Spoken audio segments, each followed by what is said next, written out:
to the Mantic Universe podcast. This is your host Matthias speaking for another episode of MUP Dreadball, and I'm here with Matt Hello. and Tom. And today we Good want to evening. give a sorry Talking over him already. perfect start. Yeah, today I want to give you all a quick update on the news for Dreadball, and as per recording. The is expected monthly update on the Kickstarter for All Stars isn't there yet, so we guess it's going to be there when this episode goes live, as usual, and we are a week behind or so. But That's what usually happens. yeah, what should happen is to get an update on the pledge manager and the possibility of adding late pledges to the Kickstarter, and also figuring out how to spend your money if you participated. So keep an eye on updating links, and especially keep your address for shipping ready and those things, and figure out what you want. And for another special update, we want to give you, there is a tournament coming. And we have the Dread Reckoning at Clan Shots in the UK. So sorry for everyone not in the UK, so can participate, or at least you can take a flight over if you want to, getting into this.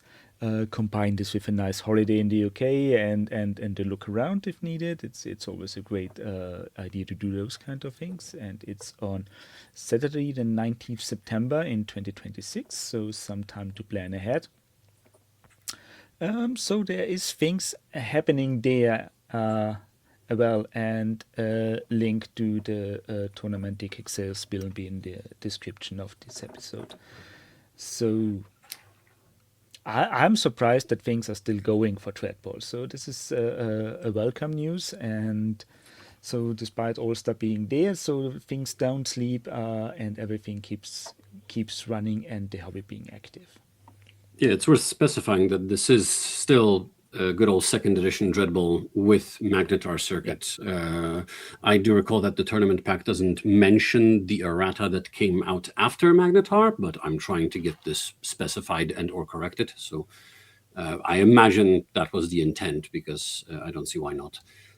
And while it is a fairly straightforward 4-game 1000 MC default sort of recommended roster, a kind of tournament, game 4 will feature Bad Call as your referee.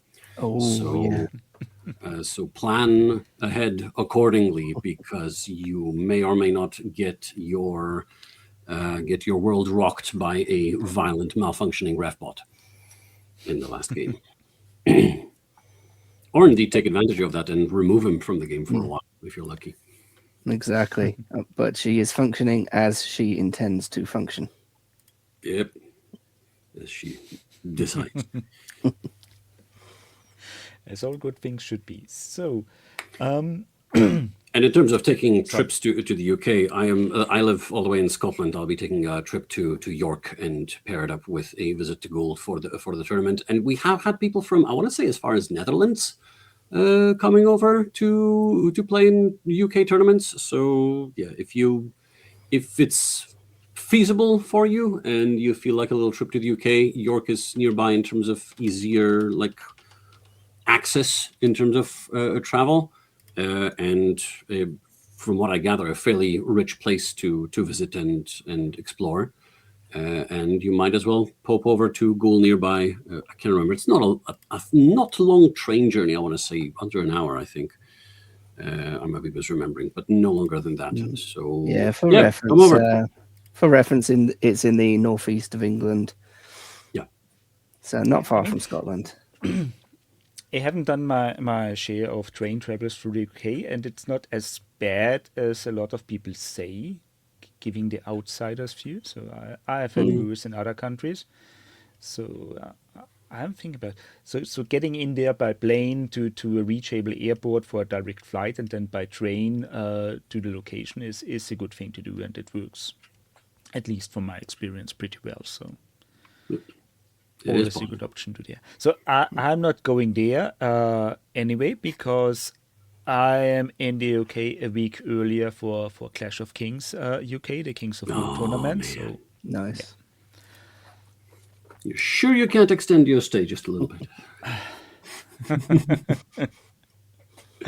I could maybe, but I'm taking my son with me, and they still have or already have school again in that week. So no. Oh, dang it.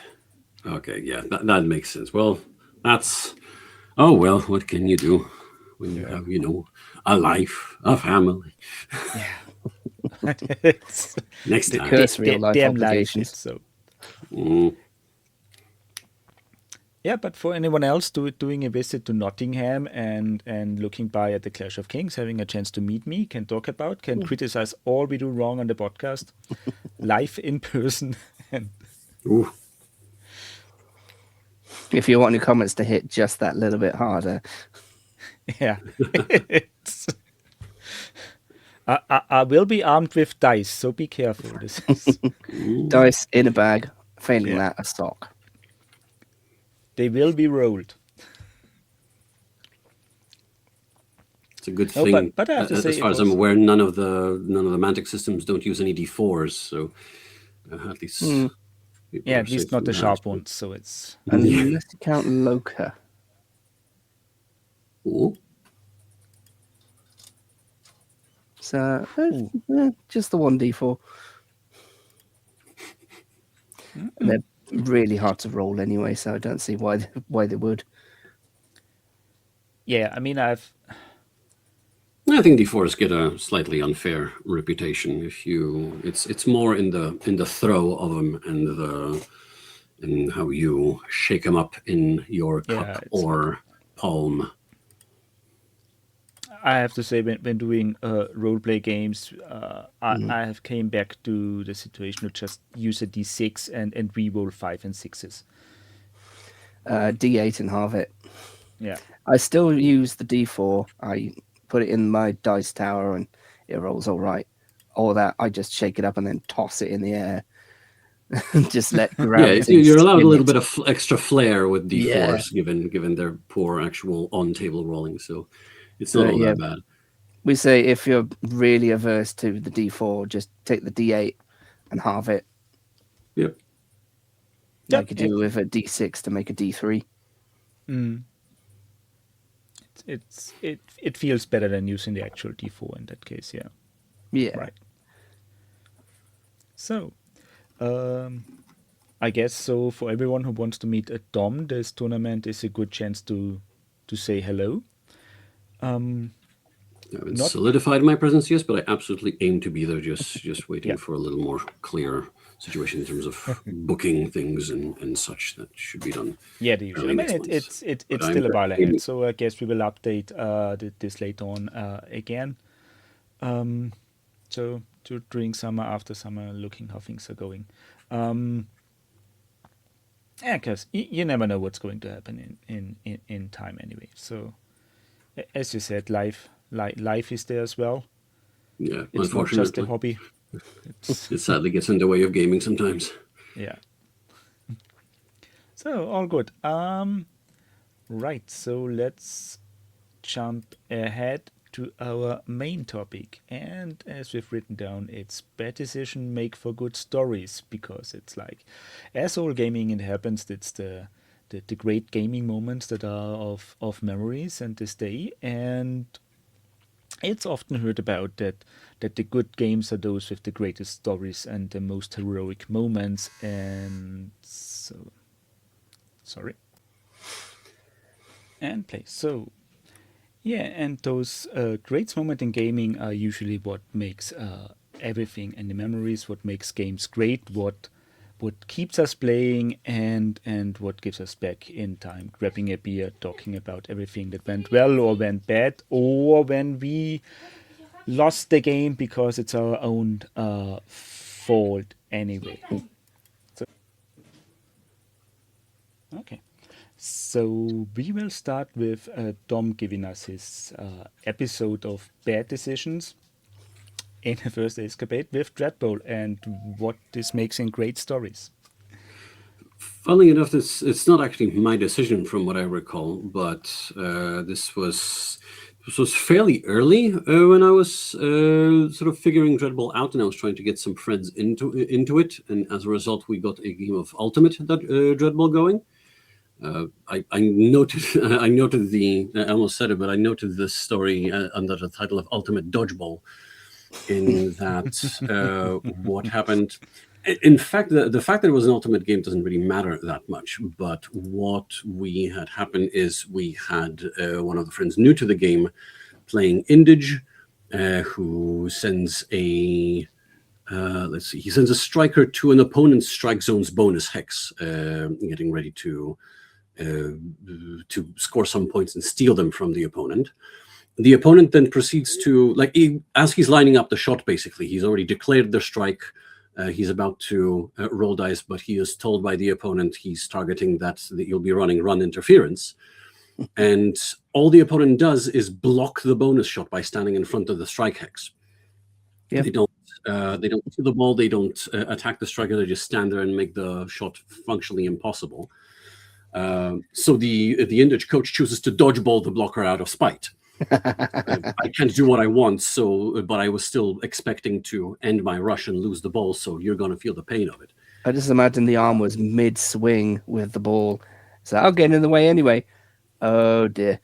Yeah, probably something like that, in fact. What follows is amazing because the blocker gets taken off the pitch. The ball hits hard enough that the blocker comes off due to an injury. The ball, of course, scatters and bounces off the wall hard enough to reach the Indige striker himself, who uses his skill bonus and just freshly acquired coaching die off of the cheers scored by that dodgeball foul to catch the ball, doubles the test on the catch, and makes his original plan happen. That is to say, shoots a strike to score, only to be taken off the pitch moments later for fouling. Amazing. Now, I will note that I believe we technically made a rules mistake to allow this to happen. The spot foul check should have been resolved as soon as the dodgeball action ended, before the scatter and the catch being possible at all. But this is the one case where I will defend this ruling to the death, because it was a phenomenal sort of cinematic pinball action. Bounce the ball off of the asshole who just blocked your shot, catch it, and then make your original shot. Smile for the camera, only to vanish a moment later when the foul is called. I like it. It was golden. I don't think I've seen anything like that since, mainly because we pay attention to the rules a little better. But yeah, it was. I think it was that moment. And sadly, I kind of lost touch with that friend in particular. But I remember him saying at that point, "Okay, I understand now why you like this game." So let yourself don't worry if you play just a little loose with the rules sometimes, especially when you're introducing someone new. If you have the opportunity to have something cool happen. Yeah, and it's supposed to be fun at the end of the day. You only take it seriously when there's a tournament involved and there's prizes and whatever. But if you're just introducing someone to the game, play a bit fast and loose with the rules. Sometimes it's just a rule of cool kind of thing. Yeah. It's good to later catch up and make sure that whoever you're teaching the game learns it right. But, we can catch up after the game. It's fine. Yeah, it's it's those loose with the rules. It's often when you don't really remember if you need a high roll or a low roll. Is it a 1 or an 8 or a 1 and a 6? You need to get the action through, and then it's talking after the game after. But what dice did we roll? Do you remember? Are you sure we played it right? Is this what happened? It's yeah, but it's during the action. It doesn't change much to go loose on the rules, or it's keep playing instead of trying to grab the rule book and read things ahead of the game. It's not that's not fun. It's especially for those moments. If you know what I try to say here. Yeah.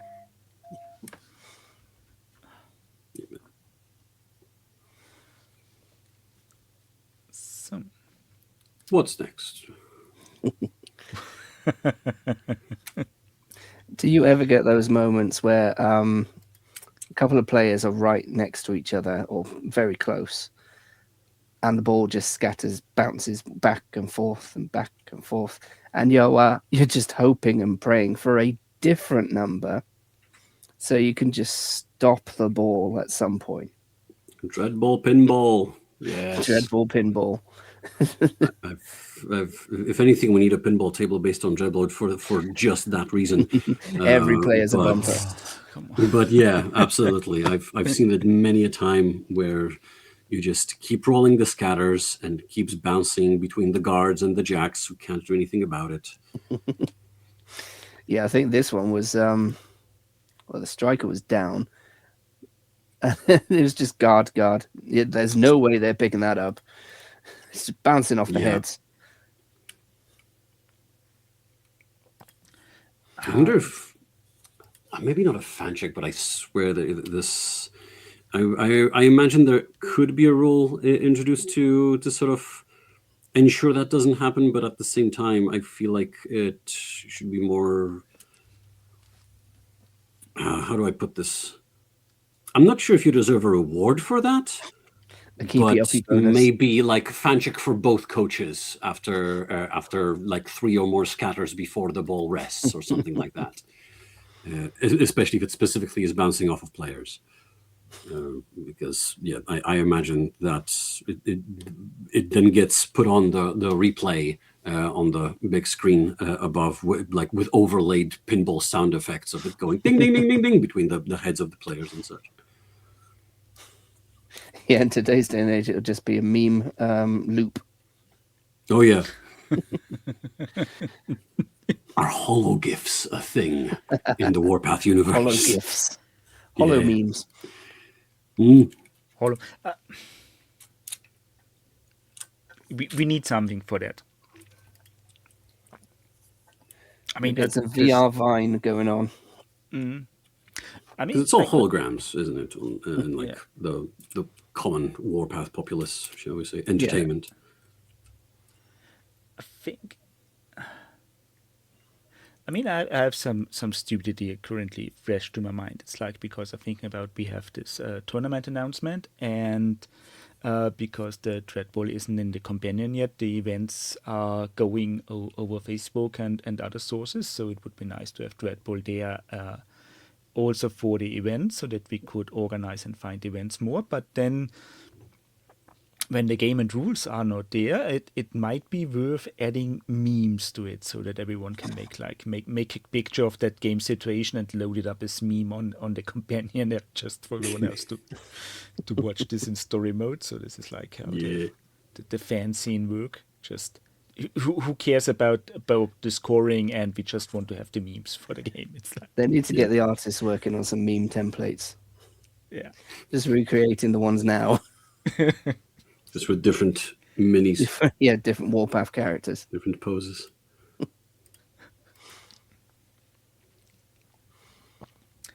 Yeah, right. So, Matt, do you want to add something to this, or Tom goes ahead with the next one? Well, I had a period of time when I was mad on the chorus. I was trying my hardest to make them work because I love the portal mechanic. It's just mad. And I painted mine up like Stargate villains. So that's why I made a custom portal, which is literally a Stargate. That's boss. That's excellent. And it's back the old. I think it's made out of the old Dead Zone scenery sprue. In the center of that is just a ring. So I chopped the ring out, put a little stand on it, and I've got some glue dots on some hex bases. So I might improve the look of that by kind of sanding it down or zhuzhing it up a bit, but whatever. It's all right for now. Am I remembering right? Like my understanding that the ring you're talking about is just like a structural part of the sprue. It's not. It is an element for something. That's an excellent sort of upcycling example. That's brilliant. Oh, exactly. Never throw sprues away. They are very useful. I've seen a series of videos on Instagram where he's just made loads of like graves and signs and coins even. It's just ridiculous. Ooh. Yeah, little gold bars. And you just cut up the sprues and paint them up, stick them together in different variations. Check where I have my stuff. It's really cool. I have to say, before those fancy stuff of paint handles come along, I used spruce for that, because they're perfectly fine of using some putty or sticky materials or even super glue. Get your models on the edges of the sprue, and you have this paint handle to have multiple models sitting on that one. And it's like, you can pay a lot of money to get a plastic paint handle to use rubber bands to fix your models on them, or just get the putty on the sprue and do the very same. It's like, I can't remember where my paint handle is. I can't find it. Anyway, I do something similar with resin minis, especially if they're molded on a little plinth type thing. So you just kind of clip the ones off that you can, and then leave a couple at the bottom. So it's kind of a built-in handle. And yeah, more often than not, those two little or one or two little connectors are on the soles of their feet, so you don't notice. Right. Yeah. But this is also when people complain about why the models get those large resin chunks not clipped off before shipping and things like that, and then say, because they're perfectly fine paint handles, just you don't need anything else, just keep the figure as it is, and then... No, exactly.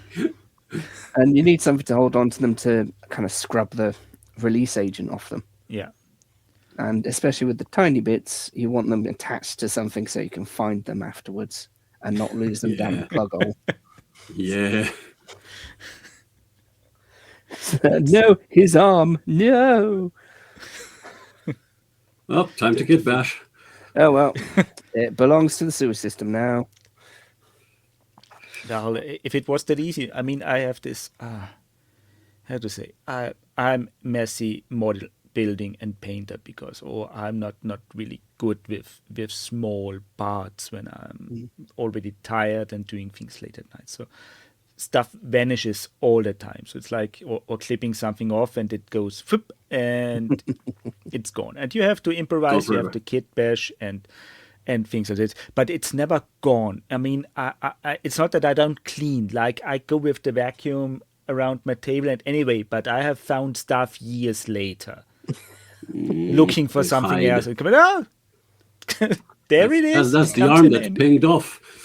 I had a weird situation where I lost an antenna off a GW model, and it's like, no, that's not on the floor anywhere. I can't find it. And at least a month later, I'm wearing the same set of pajamas, and I feel something solid on my leg. The antenna survived the wash. Stabbed itself firmly enough into the fabric. It was glued onto the side of my pajamas. Oh, so okay. Just when glue's involved, all sorts of weird stuff can happen. It just grabbed itself onto my leg and held on. Yeah. So, dear listener, never give up. Your bits are never lost. They're still somewhere hiding in your clothes on the floor. And never do your hobbies on a grey carpet. Oh no, that's just asking for trouble. Yeah. I mean, it's the one thing I learned the hard way is to get a dustbin with a cover. Because it's like, and with a solid cover, because I first started as everyone else with an open one, because I thought it's easy. I can all this dust just scraped it off my desk and it lands down there, until I needed to pour everything out to search bits that fall down. So after a long time doing that kind of thing, I get one with a lid on top, but this bath small metal ones that have this swingy lid on it. And as I tell you, metal and resin bits are heavy enough to fall through. They are not safe that way. So I now get something with a solid top that I need to get active up and down. It's more annoying that way, but at least since I have that one, I haven't lost half the stuff from the past. It's very true. I'm fairly certain I lost an entire mini down a bin at some point. It was a board game mini as well, so it's not really something I was able to recover in any way. Fortunately, it was like a minion that you get 5 of, and you can easily like proxy with just another dude if you really need to, and there's a decent chance you won't. There's a decent chance there won't be 5 at a time on the board. But it's still awkward to now have that one vacant space in the well. So yeah, that was mildly annoying. But I learned to position my stuff better, and have in fact replaced my bin with one with a proper solid lid. So we learn. We learn. It takes a while. We learn. So, yeah. Dear listener, if you are just starting the hobby, learn from us. It's yeah. And even if you do make mistakes, that's fine. Nobody's perfect all the time. Yeah. Right. But yeah, back to my point. I think I said about one instance before. There's another one where I was teaching a friend to play Dreadball, and we got to the stage where it's like, okay, let's try different teams. Yeah, that's good.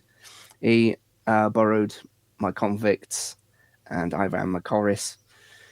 At one point, his striker decided to sprint down the pitch. Oh, wow. Try and use the portal to sprint down the pitch. He dashed into the portal. And when I say he dashed, he tried to dash. He failed the dash attempt, fell on his face. So from one portal, he just jumps in. From the other portal, he lands on his face. Fantastic. So that has to be the longest fall in Dreadball history, just from one end of the other. Yeah, if anything, he should consider himself lucky that he fell out of the portal in the first place, because exactly. This was the old rules to start with. These were the original rules where you couldn't get lost to time and space. Oh, I see. He was very lucky. Also, there was no provision for what if you've fallen into the portal. I think we played it as you'd lose a die on your confusion test because you're actively falling. So for some unknown reason, I now have the scene of the MCU with when Doctor Strange get Loki into that infinity portal. I have been falling for 30 minutes. Yeah, the game's over, but you're still falling. It's nice. So how's the score now? It's like, did we won? The end of the baseball episode of The Simpsons. It's the infinite pit. Ah! Ooh! Ah! Right. I liked it. So, way too many pop culture references with that game. It's so you cannot claim we had the idea or you got that idea in Dreadball before the MCU covered it. So it's like they stole it. There's certainly like a single Dreadball fan on the writing staff somewhere there and sneaked that bit in. Just this very specific moment. Yeah, you never know when the mouse listens.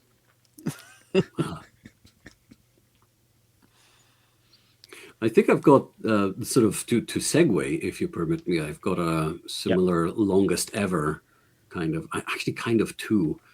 But one thing is that shout out to the crew at Tabletop Scotland, and especially Simon Harper. Back when Tabletop Scotland started back in 2018, I managed to. First of all, I've sort of made a post like I thought, great, a place to like either get more people into Dreadball or find more people who play Dreadball. and I discovered that Simon himself, being one of the organizers, was into Dreadball, and I managed to get a moment with him when he wasn't completely absurdly busy to play a game. And it's actually kind of started a little tradition where I try to get him every year for a game of Dreadball. We don't always manage to play. We don't always manage to play a full game, but we've had a fairly decent track record. And I think this year is, I want to say we had to finish early, but I won the game 2 years ago. Last year, he beat me, if I recall correctly. And I say if I recall correctly because I'm pretty sure that we have sort of set teams and we only change after someone wins like 2 out of 3 games. So I believe the same teams are still in play for this year. So that's going to be the big one. We will find out who takes some sort of little homemade trophy home this time. But back in 2018, I was all over the Matsudan team. They were and still are my favorites, while Simon was playing Forge Fathers, I believe. And these are pre-Magnetar Forge Fathers, unfortunately, so no alert on strikers. And long story short, I managed to beat him, but which was like that's how you get a returning customer, because that was the story of the first convention, and I've been to it every year ever since. Even after they moved from Perth to Edinburgh, which is slightly less accessible for me, but it's an excellent venue in terms of size, and basically the event kept growing year to year, so it was great to see them develop like that. But in terms of longest ever, that might have been my longest ever pass, although not a single pass, but I managed to set up an excellent chain of Matsudan jacks from my strike zone all the way to the deep strike zone on the other side of the pitch. Nice. And because I'm one of the reasons I love the Matsudan is their 3+ skill. We managed to pull off a sequence of passes straight into a throw for the match point, essentially, as it were. It was a 3-pointer that ended it. So that was rather fantastic. I still have photos somewhere of you can only see Simon's sort of lower half of the face, but you can see the look of disappointment in just that expression in how that game ended. But that started that little tradition.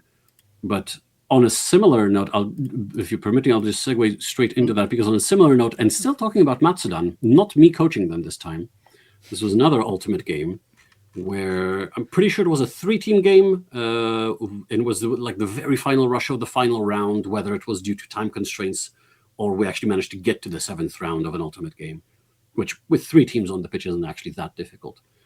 I can't say I remember the exact scores, but I remember that my friend was playing Matsudan and he was in last place, while my partner, I cannot say I can remember her team, probably Indij, she means Indij, but she was in first place in terms of points. But if the Matsudan were to score a 3-pointer in her strike zone, specifically stealing those points from her, he could still win. The Matsudan team could still win. We weren't especially hopeful, since with a move of 4 and speed of 5+, and the positioning at the time, it was unlikely any of the half-ton lizards would get anywhere near that strike zone. So my friend decided to start his rush by spending one of his 3, and only 3, actions, as is with Ultimate, to buy a card. He then started looking carefully around the pitch, took note of both balls that were present, both lying unthreatened on the Neodurium. His eyes kept getting wider and wider until he played the card he just drew on a nearby jack. That card was Modified Glove, which sadly people who didn't bag the Kickstarter at the appropriate level won't know about, because you can't get Ultimate cards otherwise unless you manage to pick up the pledge somewhere on eBay. Modified Glove basically lets you pick up and carry any number of Dreadball balls, which means that the next action on that very same jack is a run. And I'm not going to pretend I remember exact details. This was years ago. But the bottom line is that rather than trying to sprint, the jack runs to one ball, picks it up, doubles the pickup roll. That's why we love the 3+ skill on Matsudan. Takes their free run to the next ball, positioned in the direction of my partner's strike zone. doubles the pickup of that ball, and runs again, maybe with a dash sprinkled here or there, no more than once. I have tripped up on the second dash with Matsudan more than once, and I just never do it anymore. So yeah, no more than once before or after each pickup. And ultimately, as far as I recall, he made it to the desired strike zone and then spent, of course, the final action token on a throw, which stole the entire game for them in the final rush. And all thanks to that one card and connecting the dots. And by dots, I mean balls. That's awesome. One of the greatest triumphs I've seen. Yeah. So totally pay to win. Yeah, commando roll over one ball, run along, commando roll over the second ball. Wow. Picking up momentum as he goes. Juggernaut. The pitch trembling. Has no stopping. Matsudan aren't small. No, they're not. They're sumos. Before you figure, you sort of take the account the whole scale mix up with the second edition minis. They're big anyway. I mean,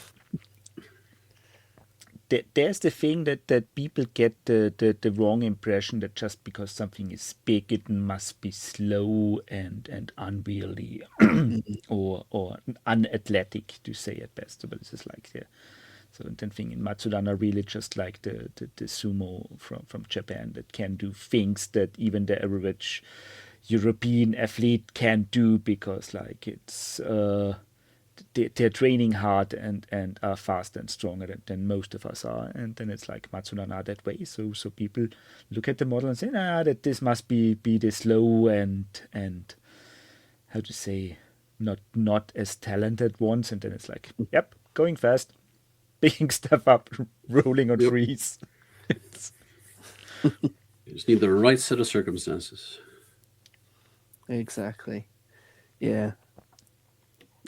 So I mean, it's but still my reference stand. It's pay to win because it's just because of what that one card that you only got when you do the Kickstarter. It's like it's it's early adopter bonus. Card. Yeah, it remains a weird sort of curious fumble on Mantic's side. I'm inclined to say in that Ultimate got no support whatsoever outside of the Kickstarter. Like the Ultimate cards are not available in any other way, not even as like a digital file, to the best of my knowledge. Although if you're crafty, the Tabletop Simulator mod for Ultimate, I think, has them, so you can probably work them out that way.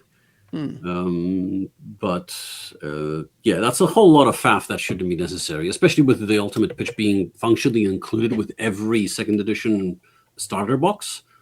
And then that's it. People flip the pitch and come to the Facebook page asking, what is this? How do I play this? What do I need? What are the rules? What are the changes? Well,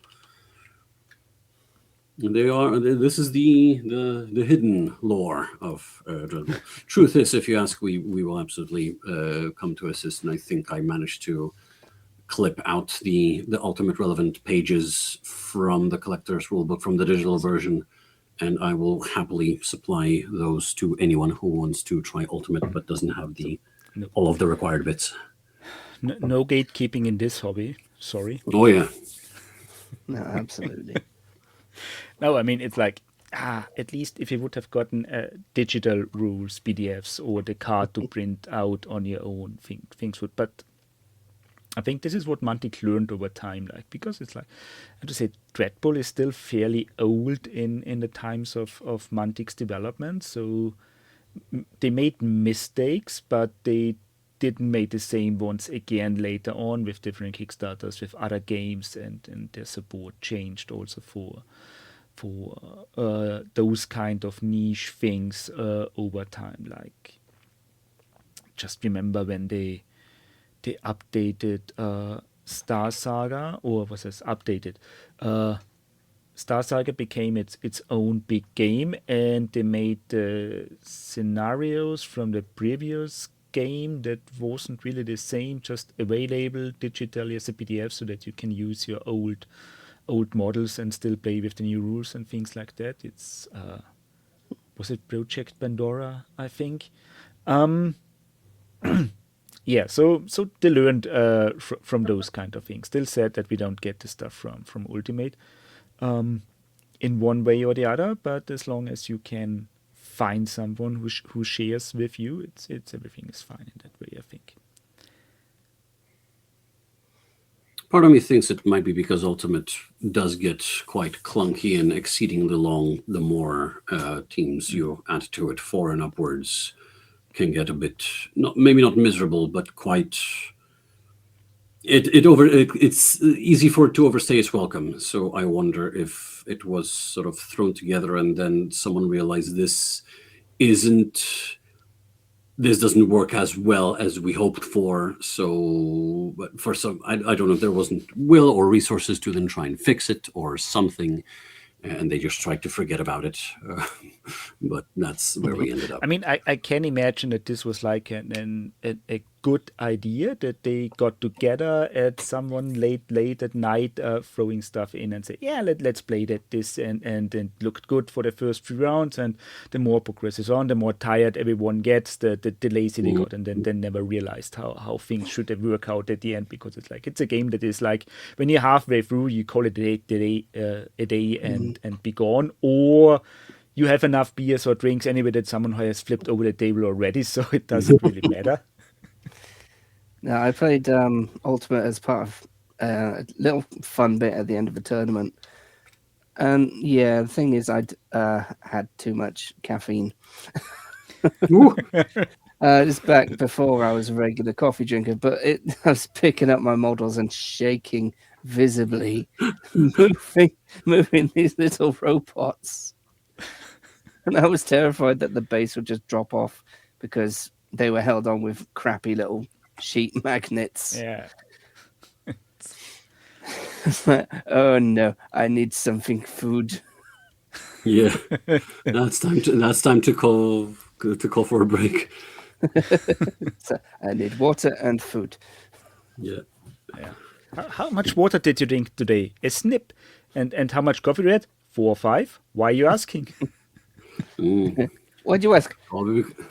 Probably because you have not managed to hit a hex straight when moving that robot across his entire 5 movement. Flipping over the whole board when you try to move one model, and it's like, oh, okay. Maybe. Gentlemen, we need to start over, but after a break. Yeah. I mean, it's not like I'm terrible at those things, because I have my, how to say, my 5 minutes of crazy where it could happen that I really try hard to do something and flipping everything else. It's like with fully concentrating on doing that one thing, and all I know, okay, that's going to be family between those 2 models for boot, and then everything just, okay, sorry, I didn't mean to, but it's like, I learned also the hard way then when I have that feeling that I ask someone else to put the models down, because it's like it's easier that way. So much easier. And it's like, so. Speaking of shaking hands, I kind of got one for you. I'm not sure if my hands were shaking for that one, or just I had a general, not panic attack, but basically I noted this story as learning experience and a step away from a heart attack. What happened is I was playing Crystallins. I don't think this was my first ever game coaching Crystallins, but I haven't played them much before at all. In fact, part of the point of that game was me and my partner picking teams that we're fairly unfamiliar with, just to try something different and learn. So I went with Crystallins that I was quite happy because I managed to paint them in like lava monsters using some like crackle paint over like a flame kind of reds, oranges base coat, as it were. It all cracked on them, so they're all like solidified magma with the lava slightly coming out of it. While she went with Adalorana, who she's still working on, but she's basically trying to make them look like they're pieces of space, like running, like living nebulas. That was all still work in progress at the time. Point is that, so what happened is she caught on to the strengths of her team well before I worked out mine in a way. She started regularly taking advantage of what I like to call phase slamming, which, if you don't know, basically the Adalran are the team that can become insubstantial for an action. And while they are insubstantial, they can really only run and like maybe stand up and dash. But they can, as long as they're a jack or a guard, they can end their movement in the same space as another opposing player is standing. And that counts as a slam from behind without the usual penalty that the phaser ability conveys as well. And it allows them the punishment of a slam back. It allows them to avoid the punishment of a slam back because the target can only dodge, and the phase slamming mini simply reappears in the coach's subs bench. So she started taking advantage of that and avoiding punishment of the Crystalline 3+ strength. Let's see. She was able to keep bringing her players back from the subs bench without much trouble, disabling or outright removing those of my players who were problematic to her scoring plans. And by halftime, she had an advantage of 4. In Rush 12, she has an advantage of 6. The reason she didn't win earlier was purely because I was still stuck in my... So, sorry, I'm getting that wrong. The reason she didn't win earlier because I was still stuck in my old ways, trying to score in the deep strike zone every rush, or at least score every rush. So I was trying to catch up as much as possible. The reason she hasn't gotten to her landslide yet was because only a few rushes before I realized that I need to crush my opposition first, then score, not both at once. At least not to the extent that I normally play.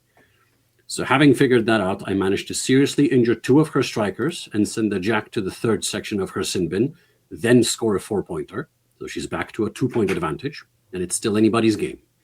Rush 13, she tries to remove my scoring player. She only manages to knock him prone, though that's still not great given the poor crystalline agility. It takes a lot of work to achieve this, and she still has barely anyone on the pitch, so she doesn't score. I'm not sure if she even attempted at that time. The final rush is mine since I was playing Visiting. I don't remember the exact specifics, but I remember planning a specific sequence of events in order to maximize harmonics bonuses.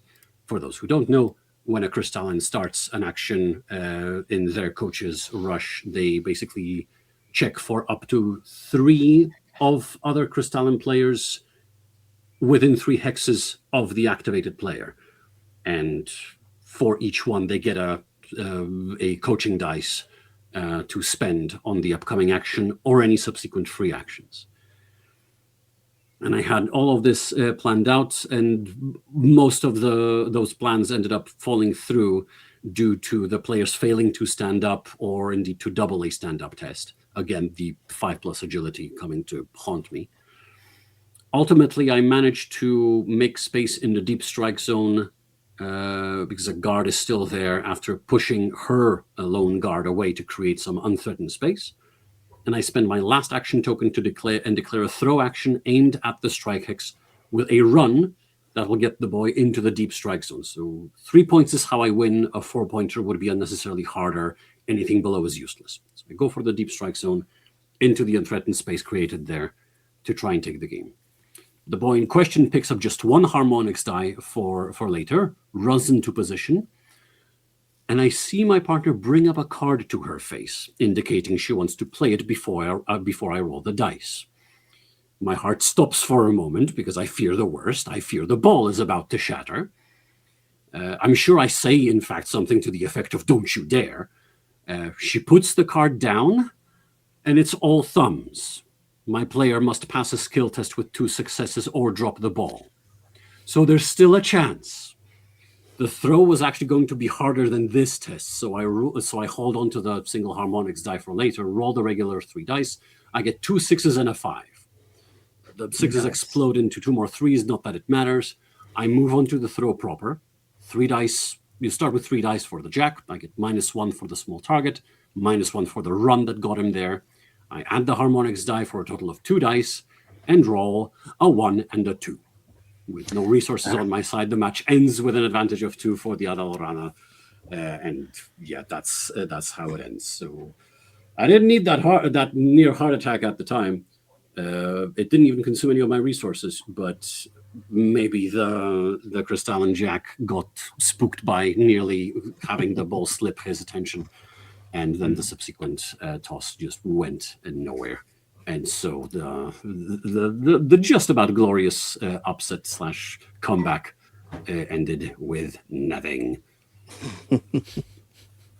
The most rewarding one. It's like, yeah. Admittedly, whether I win or lose, I think my favorite games of Dreadball, and I might have said this before, my favorite games of Dreadball are the ones decided by the final roll of the game when it's the end of this game. So that was still the closer the better. It's like, when it's even though if you think it gets boring because it looks like an early win and then everything shatters and go the opposite way, it's like, and even if you still win but it's close, it's a great game. It's like, almost managing a comeback, and then it's like, oh, I think this is also something that Dreadball is doing great in general, to have the possibility of a comeback or not being too decisive early on. I think this is like when, I have to say, I feel bad playing games, even if I'm on the losing side. If both players know you can't make a comeback, you have no chance, the game is decided yet, but it's like still it isn't over, and you feel bad. Both traveled a long way to play the game, to have things, but no one dares to ask if you just skip it and start over again. It's so be courage and not as stupid as me. And so if both see it coming, just like, let's start over, let's do something else, let's switch teams or something like that, because it's more fun for both of us. That's a good point. I can't say I thought of that before. And I had, like, this obviously sadly doesn't really apply to a tournament setting, and I've had and I have to, like, on the one hand, yay win. On the other hand, it does feel bad when you manage to pull off that rush 3 landslide because your opponent was trying to do something clever and it didn't pan out. So because it's a tournament, it really is in your best interest to take the win. But it always leaves a bad sort of aftertaste in your mouth. It's not fun to consume games like that, as it were. I think I've had something like that happen where when my opponent was trying to basically rack up some cheers ahead of catching up to get a little better rating in there, trying to do the triple dashes with goblins, take advantage of the high speed, but the dice just did not have his own best interests in mind, and a lot of goblins ended up skidding on their faces. Well, I think I was playing Sphere at the time, while my Sphere just, open deep strike zone. I really can't ignore that. Let's get some 3-pointers in. Yeah. All right. Yeah, the latest lot of fails. The latest tournament I did early this year, I played Convicts, and everyone's like, "Oh, shot collar is really nasty.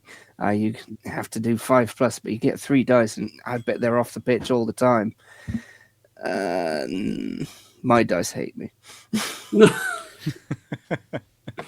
But also, the opponent's dice hated them as well when they had to roll 5 to take my guy off the pitch because he was wearing the collar at the time. But it went both ways, and the one guy just kept upright, shot collar for at least 3 rushes in a row because he wouldn't go down. Neither would anyone else. Nobody else got affected. But the more important thing is the convict was still up. Yeah. That's the Dreadball game suddenly turning into a rave as the lightning arcs across all the people and everyone is still upright. I think that means they're just feeling the electric groove or something.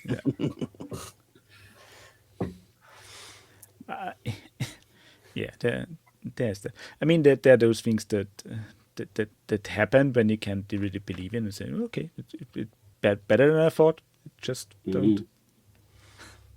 Don't That's question it totally now. that's I'm thinking now someone should totally proxy I mean, play with Mantic models, but either, I don't know, kit bash modify or proxy a convict team as a team of just really dedicated ravers.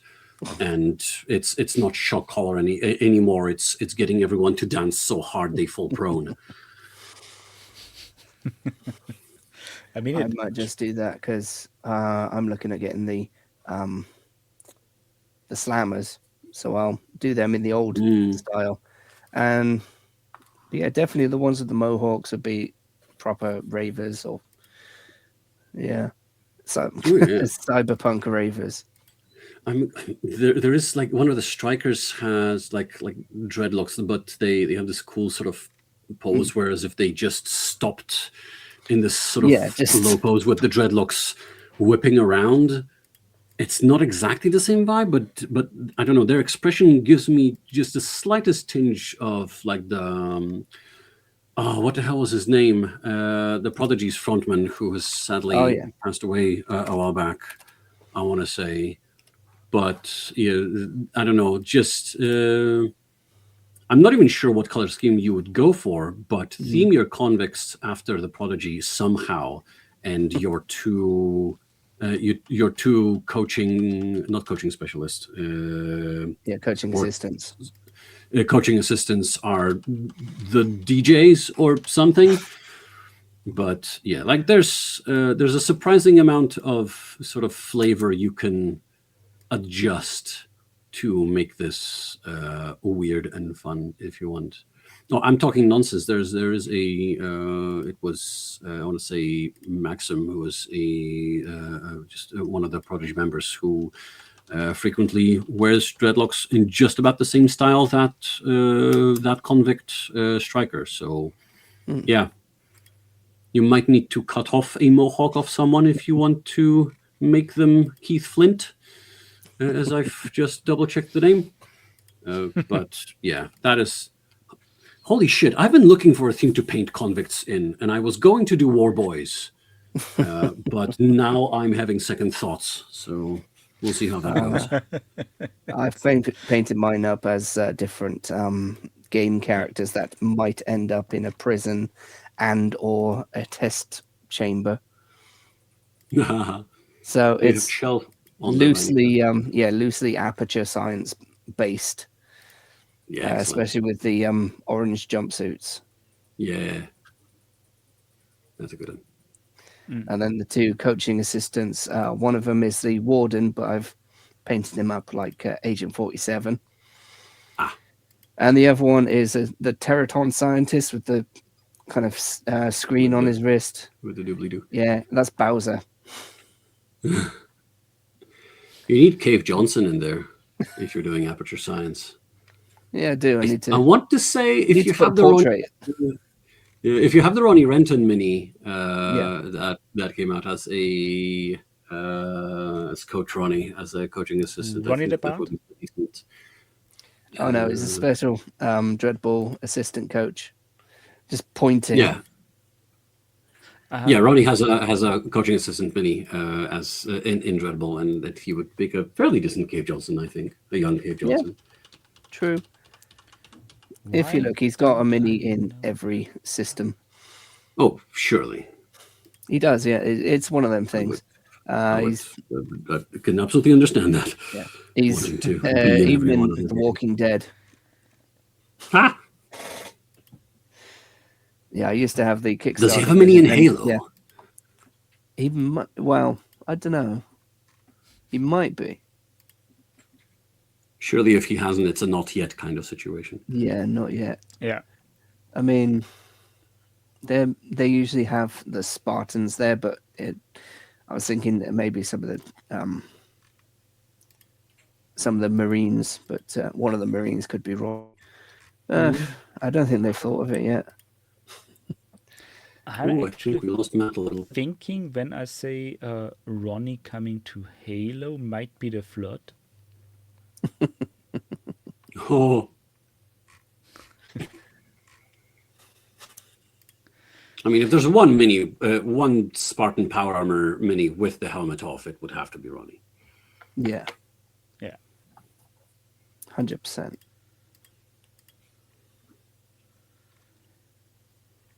So, for whatever reason, I can't find a picture of that Ronnie mini. Sorry. So, for those listening on Spotify, you don't miss anything. For those watching me YouTube, sorry, it's totally on me. Which one are you looking for? You'll see, if you look at the latest errata, you'll see it there, because the mini actually got specific rules to be treated as the Renton Rejects assistant captain, or something like that. I can't remember the exact name. Basically, there's a rule for a team that doesn't have a captain to use a special variant of a coaching assistant that lets them access Team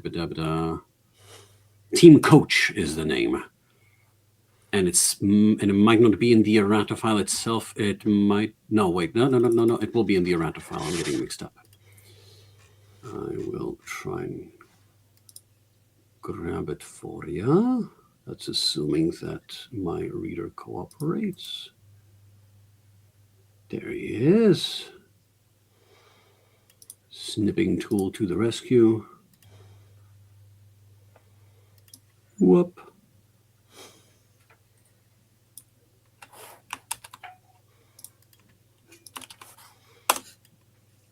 There we go.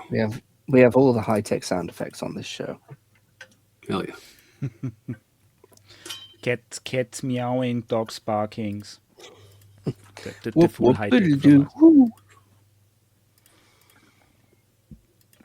So, before I forget, for those watching on YouTube and you see white stuff flying in front of the screen, it's not your screen, it's me. My cat decided to lose its winter fur on my desk today, so it's... No. As one does. There's the boy. I have one hobgoblin team painted with color schemes inspired by the various Jaegers from Pacific Rim.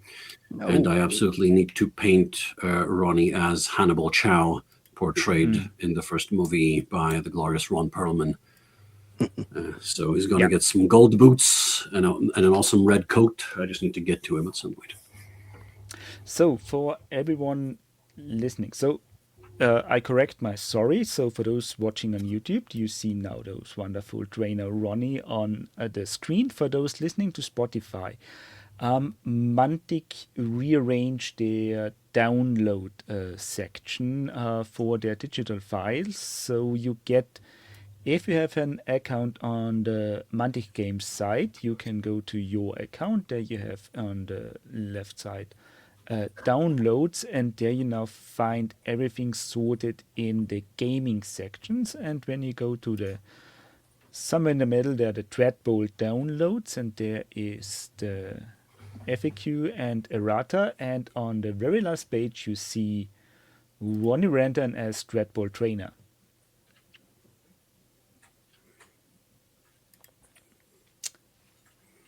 Right. It's team coach. It's basically it's basically a particular type of a coaching assistant that also gets 2 extra abilities that mimic. Let's see. One of them mimics the captain ability to allow a third token to be played on a player, a third action token in a rush. Nice. And the other one, seize the moment, basically allows you'll need to place Coach Renton in section 3 of the Sin Bin, and that will allow you to go through the Dreadball card discard pile and place any one card in your hand. Which is, while dependent on what got played already or discarded, it's I actually kind of like it. You often see very useful cards get discarded purely to move the ref. or stuff like that, which is always a little sad. And then again, you can also turn your opponent's plays against them by pulling something they have already done to you and doing it back to them. So it feels particularly powerful because it lets you pick from the discard pile. Make sure to do it before you run out of the main deck and have to reshuffle it. But yeah, that's cool. Mm-hmm. And I don't know why I always say trainer when it's a coach, but I'm not sure. It's likely, to be honest, it's quite likely some linguistic. Yeah, they have similar meanings. Yeah, and it is weird that it's a little awkward for them to be using the word coach when coach already refers to the person playing the game in the first place. Yeah. So like I'm inclined to take just a little bit of umbrage with that, but I don't know. But now I'm also thinking if this could be an how to say, the Ronnie the Pokemon trainer.